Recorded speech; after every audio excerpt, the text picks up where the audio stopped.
कक्षा 9 के विद्यार्थियों का मेरे YouTube चैनल टीसी गुरु क्लासेस में स्वागत है।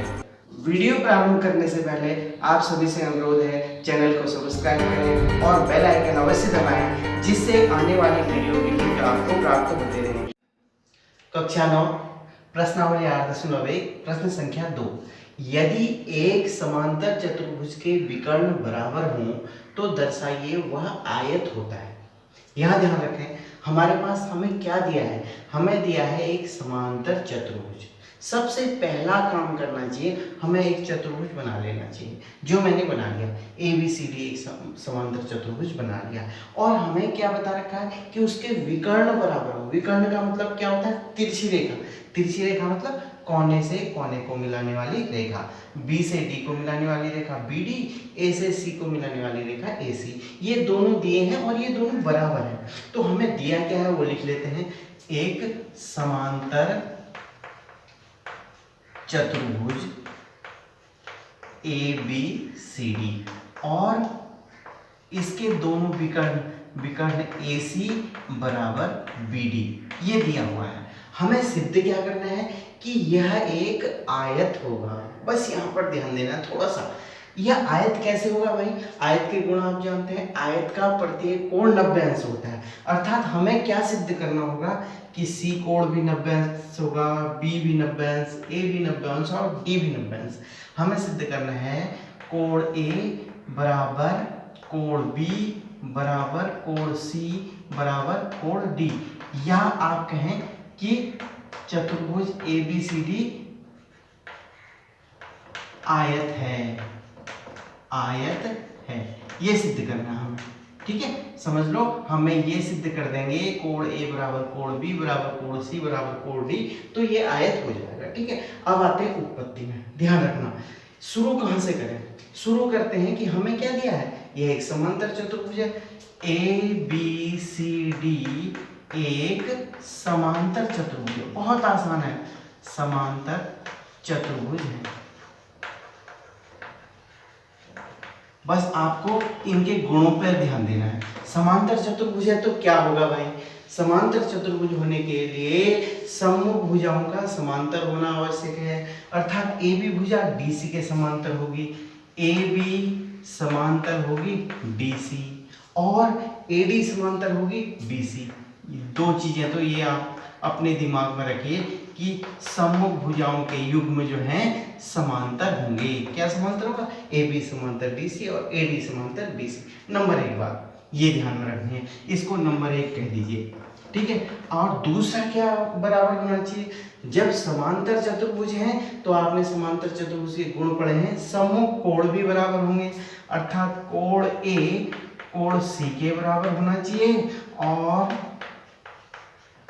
कोण B कोण D के बराबर होना चाहिए, क्योंकि समांतर चतुर्भुज के सम्मुख कोण बराबर होते हैं। इसको ले लीजिए नंबर 2। तीसरी बात और ध्यान में रखिए, तीसरा क्या होगा कि समांतर चतुर्भुज की सम्मुख भुजाएं बराबर भी होती हैं। अर्थात AB बराबर DC होगा, AB बराबर DC और AD बराबर AD बराबर, ये AD किसके बराबर होगा? BC, ये भी बराबर होगा। ये समांतर चतुर्भुज के गुण होते हैं। अर्थात सम्मुख भुजाएं समांतर होंगी, सम्मुख कोण बराबर होंगे और सम्मुख भुजाएं बराबर होंगी। इनको ध्यान में रखना है, इन्हीं के आधार पर हम आगे सिद्ध करेंगे। आते हैं उत्पत्ति में। अब आगे को इन दोनों त्रिभुज में लेते हैं। त्रिभुज ADC, त्रिभुज ADC और त्रिभुज BCD में, त्रिभुज BCD में, दोनों त्रिभुजों में ADC त्रिभुज की AD भुजा, ADC त्रिभुज की AD भुजा, BCD त्रिभुज की BC भुजा बराबर है। क्यों? AD बराबर BC, देखा ना आपने, क्योंकि ये समांतर चतुर्भुज की सम्मुख भुजाएं हैं। नंबर 1 बात होगी। और दूसरी भुजा DC ADC त्रिभुज में भी है और DC BCD त्रिभुज में भी है। DC बराबर DC, उभयनिष्ठ कह देंगे, उभयनिष्ठ, ये उभयनिष्ठ हो गई और ये समांतर चतुर्भुज की सम्मुख भुजा, दो भुजाएं तो बराबर होगी। अब तीसरी भुजा एक और बराबर है, हमें दिया है कि विकर्ण AC बराबर BD, अर्थात विकर्ण ये इस त्रिभुज की AC भुजा, किस वाले त्रिभुज की, ADC त्रिभुज की, और तीसरी भुजा क्या बराबर है, AC बराबर इसकी AC भुजा, इसकी BD भुजा के बराबर है, AC बराबर BD, ये दिया है। अर्थात तीन भुजाएं बराबर हो गई, एक त्रिभुज की तीन भुजाएं दूसरे त्रिभुज की तीनों भुजाओं के बराबर हैं। अतः कौन सी कंडीशन से, एस कसौटी से दोनों त्रिभुज सर्वांगसम हो जाएंगे। कौन से, त्रिभुज ADC सर्वांगसम त्रिभुज BCD, ये दोनों त्रिभुज सर्वांगसम। दोनों त्रिभुजों के सर्वांगसम होने से इनके संगत भाग भी बराबर होंगे, अर्थात CPCT से संगत भाग क्या क्या बराबर होंगे, भुजाएं तो भुजाओं के बराबर है, तो कोण कोण के बराबर होंगे, अर्थात ADC का D कोण CPCT से कोण ADC, अर्थात D कोण इस वाले त्रिभुज का D कोण इस वाले त्रिभुज के C कोण के बराबर होगा, कोण BCD, नंबर एक बात। और A कोण B कोण के बराबर होगा, ये वाला A कोण, अर्थात कोण DAC बराबर कोण ऐसे ही जाए CBD, ये कोण इसके बराबर हो गया। और तीसरा कोण कौन सा बराबर हुआ, तीसरा कोण C, इसका C कोण है और इसका कोण D, अर्थात कोण ACD बराबर इसका कोण D, अर्थात BDC, तीनों कोण बराबर हो गए।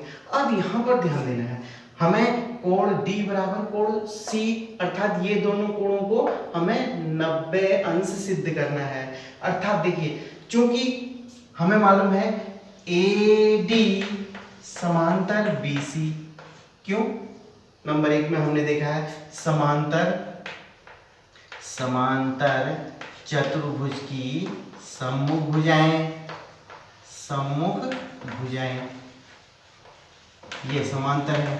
अच्छा, इन समांतर भुजाओं को एक तिर्यक रेखा काटती है, DC एक तिर्यक रेखा।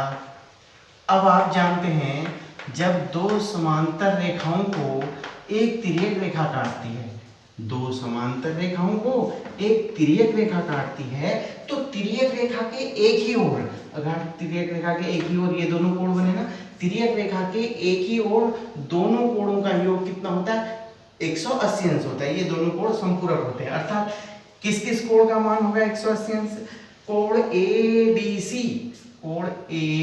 ADC धन कोण C वाला, अर्थात BCD, कोण BCD बराबर 180 अंश। क्यों, एक ओर के अंतः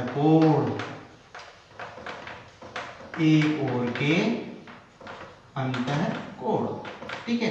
अच्छा, अब आप यहाँ पर जाइए, इसको नंबर 4 कह लीजिए, इसको नंबर 4 ले लीजिए।